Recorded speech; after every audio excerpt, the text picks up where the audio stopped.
testimony, maniwala ko.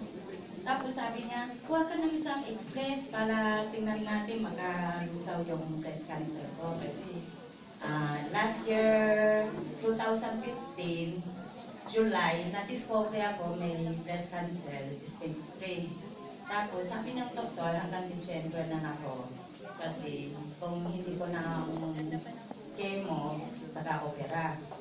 Sabi ko, magkano gastos? Halos 1 million na daw. Ang laki naman.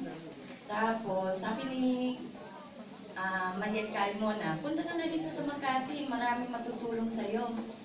Sige, subukan ko nga. Kaya kumuha ko ng express. Di unang first week na hilong ko, magginhawa kasi ang sakit ng breast cancer eh. Tapos sabi ko kay Calmona, masarap pala yung intra pala. Tapos sabi niya, gawin mo na business. Sabi ko, hindi pa ako nalusaw yung bukol ko. Paano ko kwento yan?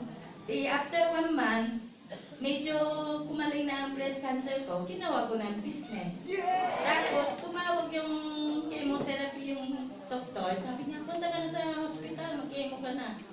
Ayaw ko. Sabi ko, nainom ako intra, masarap mga intra eh. At saka bumalik ako sa intra. Sabi naman yung doktor, huwag ka naman iwala yung mga eopal, hindi kagaling sa'yo yan, ulit-ulit sa'yo yun. Sabi ko, hindi totoo yun, hindi ka na, gusto mo, sumbugin kayo. Yung doktora, ayaw ko, hindi totoo yun. Sabi ko, natunayan ko sa iyo. Yun, hindi pa ako bumalik sa hospital. Pero kumaling na ako. Thank you po.